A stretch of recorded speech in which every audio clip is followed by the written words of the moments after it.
अरविंद केजरीवाल की हो गई जीत, हार गई भारत की महाशक्ति और स्वस्थ हो रहा भारत का चोटिल लोकतंत्र। नमस्कार और आदाब आप तमाम दर्शक बंधुओं को। मैं हूं एसके चौधरी।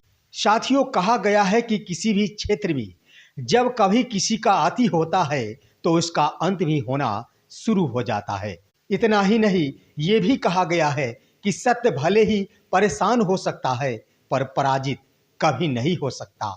और यही बात आज बिल्कुल सही और सटीक साबित हुई है दिल्ली के मुख्यमंत्री अरविंद केजरीवाल की बहुत बड़ी जीत पर और महाशक्ति के बहुत बड़ी हार पर। साथियों, इससे पहले कि इस पर हम विस्तार पूर्वक चर्चा करें, जिन्होंने अभी तक हमारे इस चैनल सुसत्य वचन को सब्सक्राइब नहीं किए हैं वो कृपया सब्सक्राइब कर लेंगे। साथियों, आप सभी अवगत हैं कि पूरे देश में आज लोकतंत्र खतरे में पड़ चुकी है और जिसका नतीजा है कि भारत का वर्तमान महाशक्ति अपने कार्यों के बदौलत, अपनी राजनीति के बदौलत आगे नहीं बढ़ता, बल्कि किसी अन्य पार्टियों को या फिर अन्य राजनेताओं को पीछे धकेल कर आगे बढ़ता है और अपने आप को सर्वश्रेष्ठ घोषित करता है। साथियों, इसी क्रम में आपने देखा होगा कि बिहार के राजनेता लालू प्रसाद यादव को कई वर्षों तक जेल की हवा खानी पड़ी, तो उधर झारखंड के अंतर्गत हेमंत सोरेन को जेल की हवा खानी पड़ी। वहीं अन्य राज्यों के राजनेताओं को भी जेल की हवा खिलाई गई, लेकिन दिल्ली के मुख्यमंत्री की जब बात आई तो उस महाशक्ति को काफी भारी पड़ गया। और उसका नतीजा है कि आज उस महाशक्ति की आलोचना भारत से दूर विदेशों में भी हो रही है। भारत की राजनीति काफी गंदी हो चली है और राजनेताओं को बार बार परेशान करने की साजिश रची जाती है। साथियों, बात है दिल्ली के मुख्यमंत्री श्री अरविंद केजरीवाल की गिरफ्तारी की। आप सभी अवगत है कि 21 मार्च 2024 को शराब घोटाले के अंतर्गत 100 करोड़ के भ्रष्टाचार के मामले में दिल्ली के मुख्यमंत्री अरविंद केजरीवाल को ईडी द्वारा पूछताछ करने के क्रम में ही गिरफ्तार कर लिया गया था और गिरफ्तारी के बाद उन्हें कोर्ट के माध्यम से रिमांड पर लिया गया था और उसके अंतर्गत आज सुनवाई होने वाली थी। सुनवाई के क्रम में अरविंद केजरीवाल जहां ये बात कह चुके थे कि आज कोर्ट के अंदर हम खुलासा करेंगे कि आखिर भ्रष्टाचार के पैसे कहां हैं, और महाशक्ति के तरफ से ये दलील दी गई थी कि इस बात पर सुनवाई होनी चाहिए कि अरविंद केजरीवाल के मुख्यमंत्री का पद समाप्त होना चाहिए और दिल्ली में राष्ट्रपति शासन लागू होना चाहिए, ताकि महाशक्ति को मौके मिल जाए बने बने राजगद्दी पर आराम से बैठने की और सदा के लिए आम आदमी पार्टी अरविंद केजरीवाल को जमीन के अंदर क्षमा देने की। लेकिन साथियों, न्यायपालिका आज भी न्यायपालिका है। अगर देश में सर्वोच्च है तो वो न्यायपालिका है और आज 28 मार्च 2024 को न्यायपालिका ने सचमुच अपना रूप दिखाई है और ईमानदारी की जीत सुनिश्चित की है, जिसके अंतर्गत उस मामले को खारिज कर दिया गया जिस मामले के अंतर्गत अरविंद केजरीवाल को मुख्यमंत्री पद से हटाने की दलीलें दी जा रही थी। और इस आधार पर अरविंद केजरीवाल अपने मुख्यमंत्री पद पर बने रहेंगे। वे चाहे तो जेल में रहकर अपनी सरकार चला सकते हैं। तो महाशक्ति के सपने चूर चूर हो गए आज 28 मार्च 2024 को और चोटिल भारत का लोकतंत्र एक बार फिर से स्वस्थ होकर खड़ा हो गया है और आने वाले दिनों में अपने रास्ते पर भी चलना शुरू कर देगा। साथियों, आपको बता दें कि सुनवाई के अंतर्गत ईडी ने सबसे पहले आरोप लगाया दिल्ली के मुख्यमंत्री श्री अरविंद केजरीवाल के ऊपर कि हमारे पास पुख्ते सबूत है कि इन्होंने 100 करोड़ रुपए भ्रष्टाचार के रूप में लिए और इन पैसों को गोवा के चुनाव में खर्च किया गया। लेकिन उधर अरविंद केजरीवाल का कहना था कि ईडी का मुकदमा ही झूठ है और यह मुकदमा आज नहीं 2 वर्षों से चल रहा है, परंतु आज चुनाव के वक्त जब चुनाव होने वाले हैं तो ईडी द्वारा हमें गिरफ्तार किया गया और जानबूझकर राजनीतिक पार्टियों से ओतप्रोत होकर हमें परेशान और प्रताड़ित किया जा रहा है।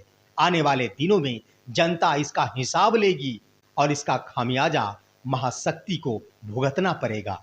साथियों, उधर दिल्ली उच्च न्यायालय की ओर से मुख्यमंत्री पद से इस्तीफा या फिर हटाए जाने के मामले को यह कहकर खारिज कर दिया गया कि यह राजनैतिक मामला है, इसमें न्यायपालिका कुछ नहीं कर सकती, तो इन बातों को सुनकर ईडी तिलमिला गई और उन्होंने कहा कि हम केजरीवाल को 1 सप्ताह और अपने रिमांड पर रखना चाहते हैं ताकि इनसे हम सही कबूल करवा सके।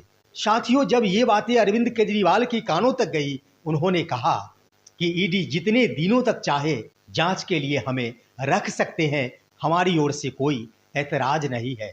बड़े ही सहज तरीके से और शानदार तरीके से मुख्यमंत्री अरविंद केजरीवाल के अधिवक्ता महोदय ने अपनी बातों को रखी, जिससे समझ में आ गया न्यायपालिका को कि वास्तव में अरविंद केजरीवाल ईमानदार है और वह ईडी के पूछताछ से भागता नहीं, बल्कि जितने दिनों तक संभव हो वो रहना चाहते हैं। तो इन बातों को सुनकर दिल्ली उच्च न्यायालय द्वारा 4 दिन और यानी 1 अप्रैल 2024 तक अरविंद केजरीवाल ईडी के रिमांड पर रहेंगे और उनसे आगे भी पूछताछ की जाएगी। साथियों, जांच और पड़ताल चाहे कितने दिनों तक क्यों न चले, लेकिन इतना तो जरूर है कि जीत अगर होती है तो आखिर सच्चाई की जीत होती है। महाशक्ति को यह एहसास नहीं था कि अरविंद केजरीवाल के पक्ष में भी न्यायपालिका कुछ कह सकती है, और जिसका परिणाम है कि महाशक्ति आज धराशायी हो चली है और उनको मुंह की खानी पड़ी है, जिसका नतीजा है साथियों कि भारत के लोकतंत्र के बारे में आज विदेशों में भी चर्चा हो रही है और जमकर मजे लिया जा रहा अमेरिका के राजनेताओं द्वारा और जर्मनी के राजनेताओं द्वारा। इसके क्रम में जहां बीते 27 मार्च 2024 को अमेरिका और जर्मनी ने केजरीवाल के तरफ से ये बयान दिया था कि न्यायालय को चाहिए कि केजरीवाल को समयबद्ध तरीके से अपने पक्ष को रखने का मौका दे और निष्पक्ष तरीके से जांच और सुनवाई की प्रक्रिया को पूरी करे, जिसके आधार पर भारत सरकार ने कड़ी आलोचना की थी अमेरिका की, तो उधर आज एक बार फिर से 28 मार्च 2024 को अमेरिका की ओर से फिर बयान दिया जा रहा कि भारत एक बार फिर से केजरीवाल को समय दे। साथियों, आज भारत के लोकतंत्र की जग हंसाई हो रही है तो वह देन है महाशक्ति की, जिन्हें मालूम नहीं था कि एक न एक दिन पर्दाफाश होगा और हमारी गलतियां और तानाशाही सबके सामने उजागर हो जाएंगे। आज वक्त सामने ये प्रस्तुत कर रहा है कि जीत आखिर सच्चाई की होती है। लेकिन साथियों, हम आपको बता दें कि अगर अरविंद केजरीवाल की जांच बिल्कुल निष्पक्ष तरीके से हो जाती है, अरविंद केजरीवाल को पूरी तरह इस घोटाले में क्लीन चिट मिल जाती है, तो साथियों इसमें कहीं से कोई दो राय नहीं कि अरविंद केजरीवाल भारत का महाशक्ति बन के उभरेंगे। और वही महाशक्ति जो आज हर राजनेताओं को, आज हर उभरते हुए सितारों को अपने पैरों से कुचलने और दबाने की कोशिश करता है, एक दिन वही महाशक्ति खुद ब खुद अपने पैरों के तले ही दबा महसूस करेगा। तो साथियों, वीडियो के अंत में हम कहेंगे कि भारत का बीमार लोकतंत्र जिसे चोटिल कर दिया गया था, वह स्वस्थ होकर खड़ा हो चला है और आने वाले दिनों में अपने रास्ते पर भी चलेगा। इसके लिए जरूरत है हर शिक्षाविदों को, हर शिक्षा प्रेमियों को, हर सोचने और समझने वालों को कि अपने लोकतंत्र के बचाव में उतरे और अपने बुद्धि और विवेक का प्रयोग करते हुए भारत के लोकतंत्र के लिए जातिवाद, संप्रदायवाद और क्षेत्रवाद के नीतियों से ऊपर उठे। तो साथियों, हमारे इस वीडियो को लाइक करेंगे। इसके संबंध में आप सभी का क्या राय है उसे कमेंट में अवश्य लिखेंगे। अपने तमाम साथियों के पास इस वीडियो को शेयर कर देंगे। हम फिर मिलेंगे आपसे अगले वीडियो में। तब तक के लिए कहते हैं जय हिंद, जय भारत, जय लोकतंत्र।